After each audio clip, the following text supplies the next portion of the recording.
The list of superlatives don't seem to measure up to what you see and what you hear about, and what we heard about in the trial. This crime offends human decency, it offends human dignity, and it offends the human community. It really does. She walked into that courtroom like she was attending her own premiere, not facing judgment for one of the most depraved crimes Wisconsin had ever witnessed.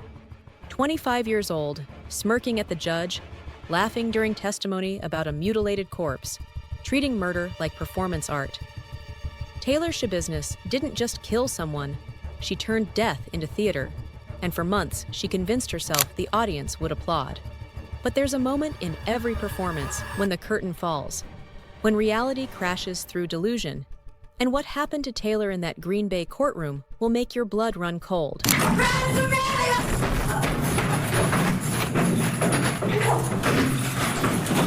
This is the story of a woman who believed insanity could be costumed, rehearsed, and sold to 12 strangers who would decide if she ever breathed free air again. What she didn't count on was this. Some masks don't just slip, they shatter.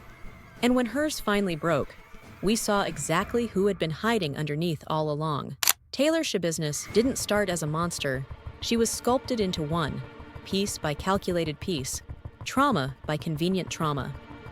Born in Chicago to what appeared to be a stable family, her childhood took its first dark turn when she was 11. Her mother, Marla, died suddenly in her sleep, and her father discovered his wife's cold body lying beside him while their children slept upstairs, innocent and unaware that their world had just fractured beyond repair. They were pretty young. I mean, obviously, their mom's not around anymore. The family relocated to Green Bay, and that's when the cracks started showing. School became a battleground. Authority became her enemy. Small rebellions escalated into concerning patterns, but everyone labeled it grief, teenage adjustment, normal responses to abnormal loss. By 16, her father was desperate enough to ship her off to Texas to live with grandparents, a geographical solution to a psychological problem that was quietly metastasizing. For a while, it seemed to work. She graduated high school, found her footing, gave her family hope that maybe the troubled years were behind them. Then she came back to Wisconsin as an adult and actually appeared to thrive. She landed steady work at Saputo Cheese Factory, pulled third shift for 3.5 years, earned decent money, maintained her own apartment, seemed to have beaten the odds. Her father allowed himself to believe the nightmare was over. But nightmares don't end. They just wait for the perfect moment to resume. That moment arrived when Warren Schabusiness got out of jail.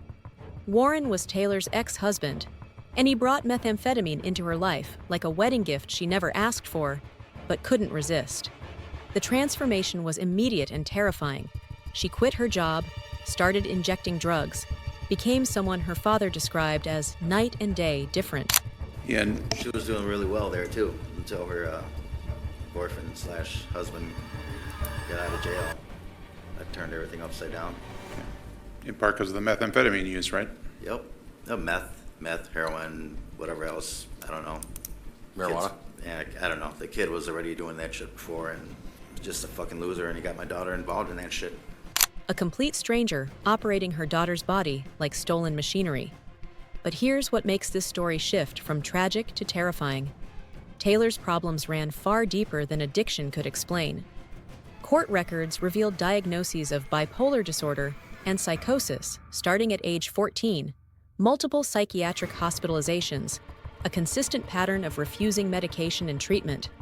Red flags that everyone saw, but no one could force her to address. By February 2022, Taylor was living in chaos, an ankle monitor tracking her movements from previous charges, bouncing between friends' apartments, staying with a man named Scott Tomes on Green Bay's east side, existing in that dangerous space between freedom and consequences. And circling through her unstable life was Shad Therian, 24 years old, someone she'd known since middle school, dated on and off, a complicated relationship that was sometimes romantic, sometimes physical, always volatile. If cases like this fascinate you, subscribe now to Women of Malice because I publish new cases every week. February 21st started like any other drug-fueled evening in their social circle. Taylor was at Scott's apartment when their mutual friend AJ called, wanting to hang out.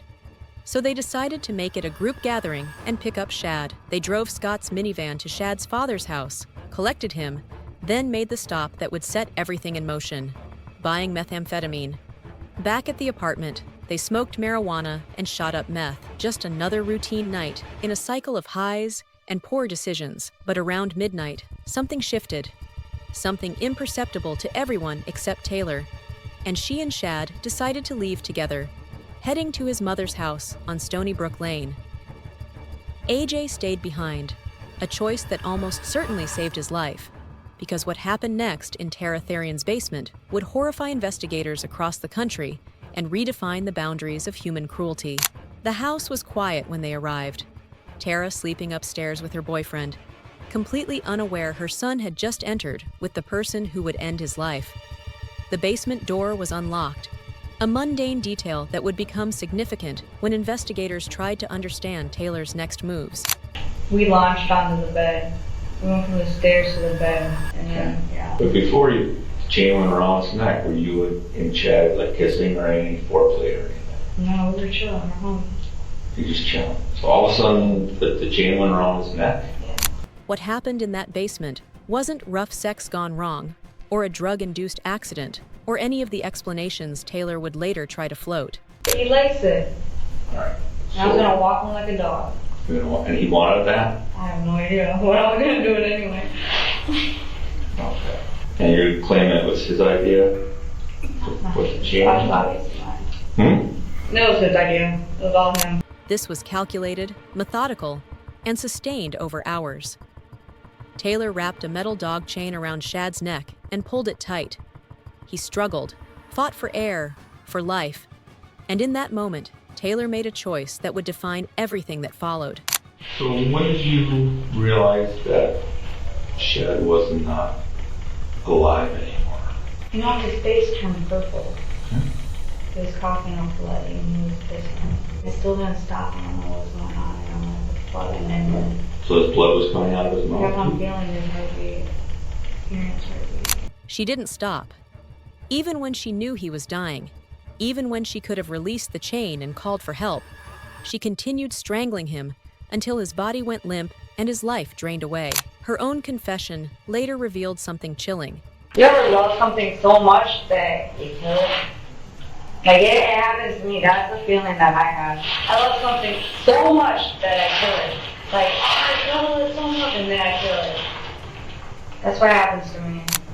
She knew exactly what she was doing, understood the consequences, and made a conscious decision to continue anyway. After Shad died, Taylor didn't panic, didn't call for help, didn't attempt CPR, or show any signs of remorse or shock. Instead, she spent the next 2 to 3 hours doing something that would make even seasoned homicide detectives struggle to maintain their composure. You said play with them, Play with this. yeah. Yeah, like I put them up over the bed, and then stuff. And then I had it. What did you do? I put it in his mouth, put it back. You said that you played with this Yeah. after he was dead. Oh yeah. Was it erect? It was half. She sexually assaulted his corpse, used objects to violate him in death, treated his remains like they existed solely for her entertainment. But that wasn't enough. Taylor went upstairs to Tara's kitchen, gathered several knives, and returned to the basement to begin the methodical process of dismembering Shad's body, a task that would take hours and reveal a level of planning that obliterated any future claims of mental breakdown or psychotic episode. We all sucking and cutting and She positioned his body carefully, head hanging off the mattress with a bucket underneath to catch the blood, then sawed through his neck with kitchen knives until his head dropped into the container. Then she systematically dismembered the rest, removing arms at the elbows, severing legs, opening his torso, extracting organs, placing each part in separate plastic bags, like she was following some grotesque recipe only she could see.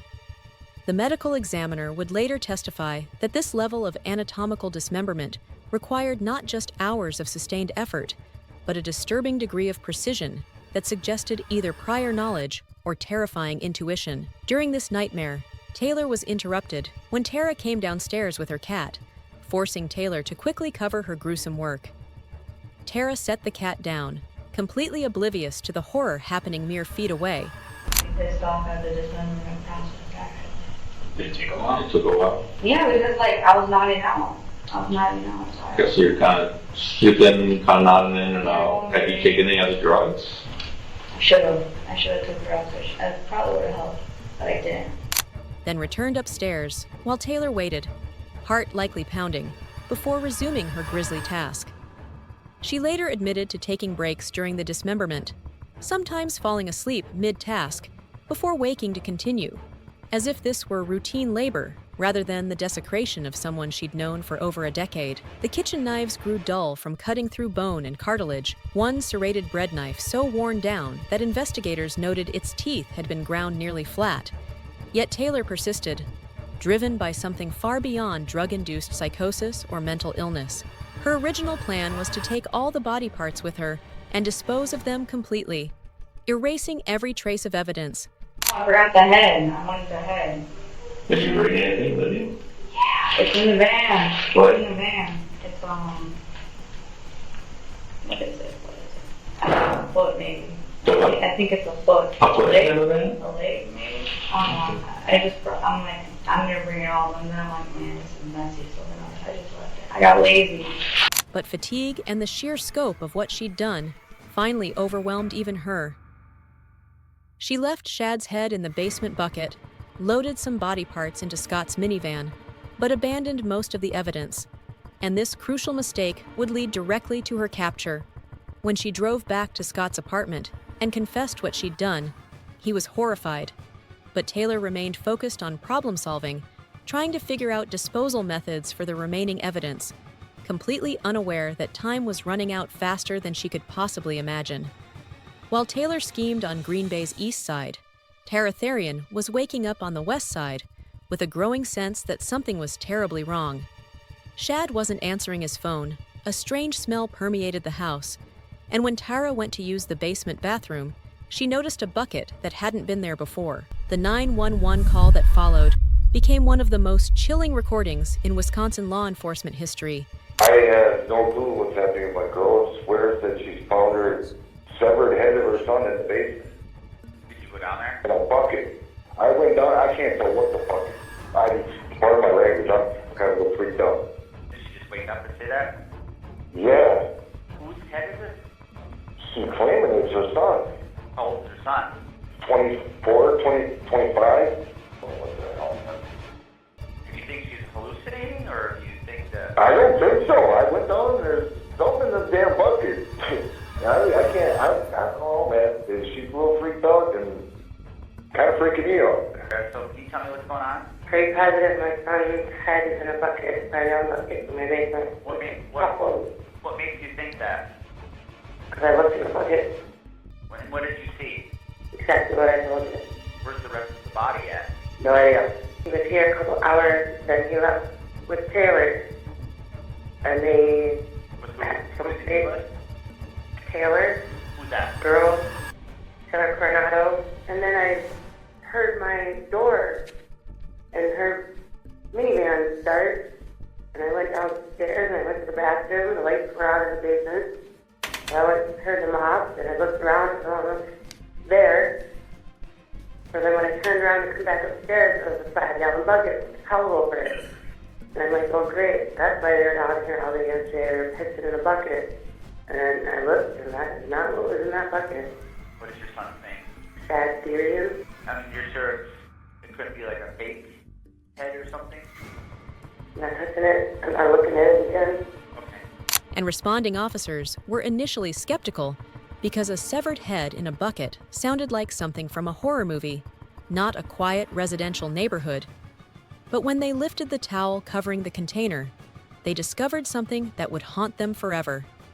Detective Philip Scanlon later testified about the bucket's contents. Right. There was a human head. There was genitalia in the bucket. What do you mean genitalia? What I would recognize as a penis and testicles. And were they laying underneath the head? They were visible after the head was removed, yes. Describing not just a severed head, but evidence of deliberate desecration. Acts so disturbing, they suggested this wasn't random violence, but calculated cruelty. While investigators processed this unprecedented crime scene, Taylor was across town completely unaware that her world was about to collapse. She didn't know police had found the basement, didn't know they'd connected her to Shad, thought she had time to dispose of remaining evidence and disappear. She was catastrophically wrong.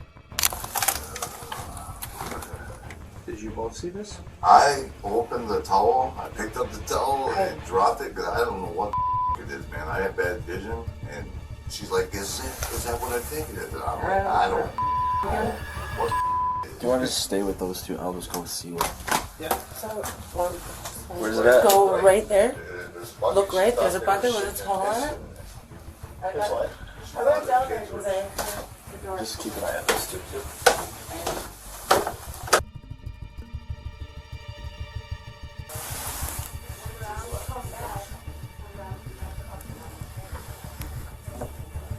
Within hours, investigators identified the connection between Shad and Taylor, knew about Scott's minivan, had Taylor's address, and body camera footage captured their arrival at the Eastman Avenue apartment complex in the early morning hours of February 23rd.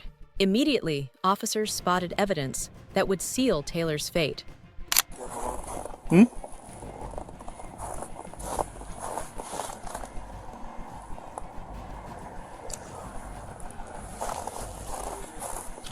Nothing. Hey. Is this blood? Does this look like blood to you? Or am I just tripping? Bloody footprint? You see this right here? Could possibly be blood. No footprints on the passenger side.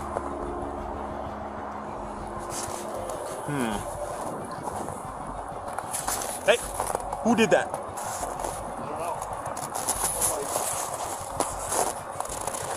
Hi. Hi, Taylor. How's it going? Officer Russell with the Green Bay Police Department. Take your hand out of your pocket, please. Just make sure you ain't got nothing on you here. With Taylor. Contact with Taylor. Taylor, you have a warrant for your arrest. Just put your hands behind your back quick. Anybody else in your apartment? You got blood on your hands here too. No, on your hands. Okay, yeah, we're gonna have to. What apartment is it? What apartment are you in? Do we have Adam 3 come up? Hey, custom, get up here. On the double. Which apartment? One, there's what they came back to.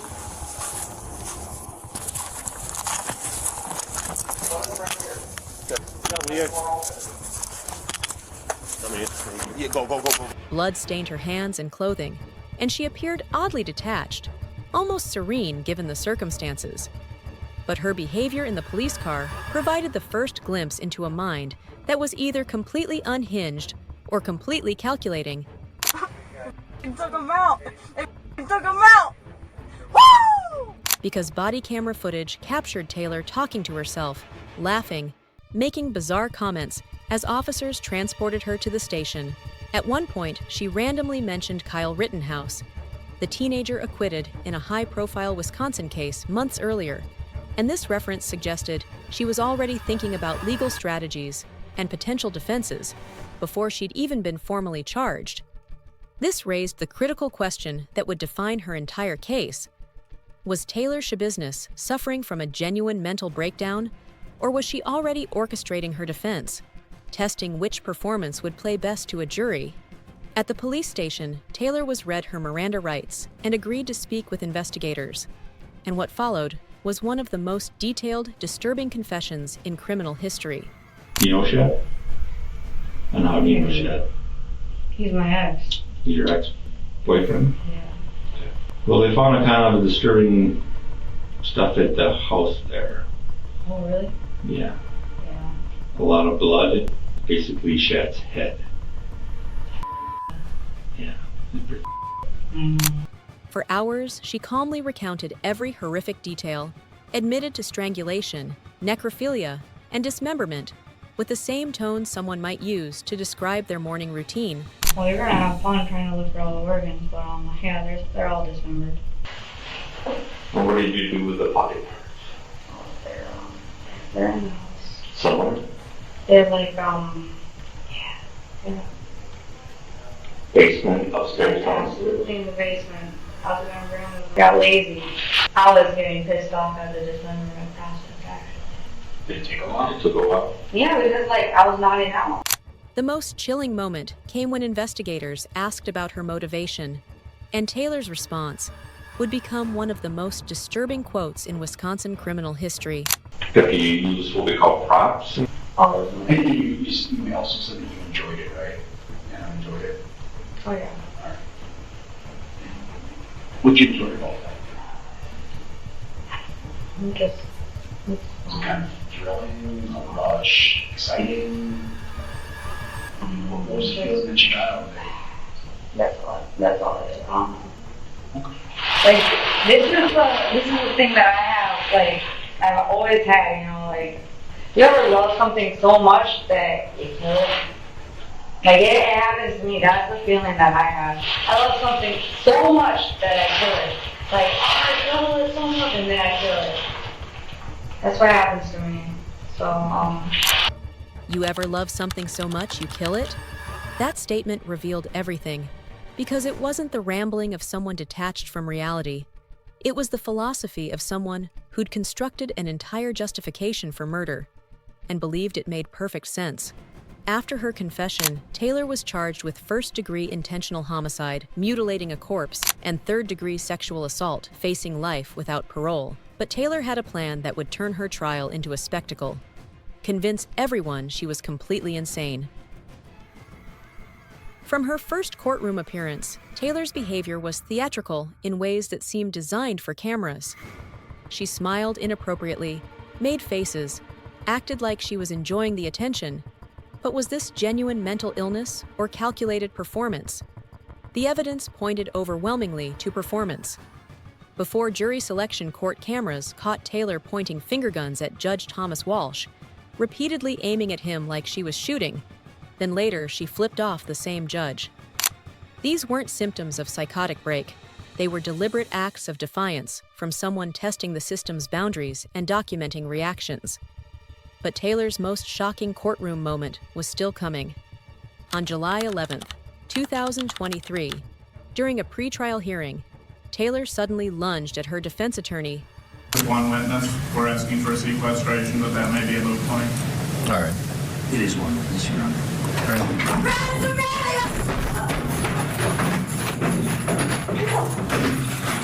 Court video showing her leaping across the table, attacking the man trying to help her, while deputies rushed to restrain her, and the courtroom was cleared in chaos. This wasn't her first attorney attack either. Several public defenders had quit her case due to violent behavior, and when asked about these incidents later, Taylor's explanation was revealing. The most recent one, when my attorney, he was calling my and he was saying I need another competency here, and he kept on calling my sticking his tongue out at me. And so I went off on his. But the one before that, he was doing the same thing too, saying like about competency. He kept on saying you need more competency hearings. You need more competency hearings. They constantly keep on saying that, and I said no, I'm straight. I'm straight. My dad showed up in the back of the courtroom, and then as soon as he popped through, that was my dad's previous attorney too, and then he had just fired his. He said get this guy off your case. So then, as soon as my dad popped up into that courtroom and he sat his down, I already knew it was go time, and that's when I had to go in. So then that's when I went in and I fired it. She blamed her attorneys, not herself, insisted she was competent to stand trial, while simultaneously claiming mental illness as a defense. This contradiction would prove crucial because you can't be both competent and insane. You can't understand the proceedings well enough to fire your lawyers, but claim you didn't understand murder was wrong. The trial began July 24, 2023, and the battle lines were clear. Prosecution argued premeditated murder, followed by deliberate corpse mutilation, while defense argued severe mental illness rendered Taylor legally insane. The prosecution presented devastating evidence, including body camera footage, Taylor's detailed confession, and crime scene photos so graphic some jurors physically looked away. Most damaging was Taylor's own voice echoing through the courtroom, describing her actions in clinical detail. You ever love something so much that you kill it? And medical examiner Dr. Vincent Tranchita testified about injuries that required hours of sustained effort, complete decapitation, multiple stab wounds, evidence of prolonged strangulation, dismemberment that showed anatomical knowledge. The defense countered with expert witnesses painting Taylor as severely mentally ill, Dr. Deborah Collins testifying about bipolar disorder with psychotic features. But the prosecution had powerful rebuttals. If Taylor was truly insane, how could she methodically cover up her crime? How could she dismember a body with such precision? How could she give coherent, detailed confessions? And most importantly, why did her behavior change depending on her audience? The jury deliberated briefly before returning swift verdicts. We, the jury, find the defendant, Taylor Denise Schabusiness, guilty of first-degree intentional homicide as charged in count 1 of the information, dated this date, July 26, 2023, signed by the foreperson. The second verdict reads as follows. We, the jury, find the defendant, Taylor Denise Schabusiness, guilty of mutilating a corpse as charged in count 2 of the information, dated this date, July 26, 2023, signed by the foreperson. The next verdict reads, we, the jury, find the defendant, Taylor Denise Schabusiness, guilty of third-degree sexual assault as charged in count 3 of the information, dated this date, 26th day of July, 2023, signed by the foreperson. Guilty on all counts.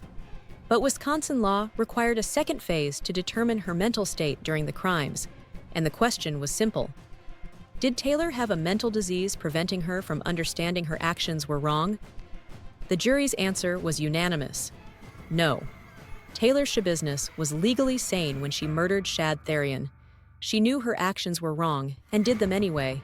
For the first time since arrest, Taylor's facade cracked. Her smirk disappeared. Her confidence faltered. Because life in prison without parole was finally becoming real. 3 months later, Judge Thomas Walsh sentenced her to life without possibility of parole. And the woman who had laughed and performed throughout trial sat in stony silence as the judge condemned her to die behind bars. Taylor Schabusiness represents something terrifying.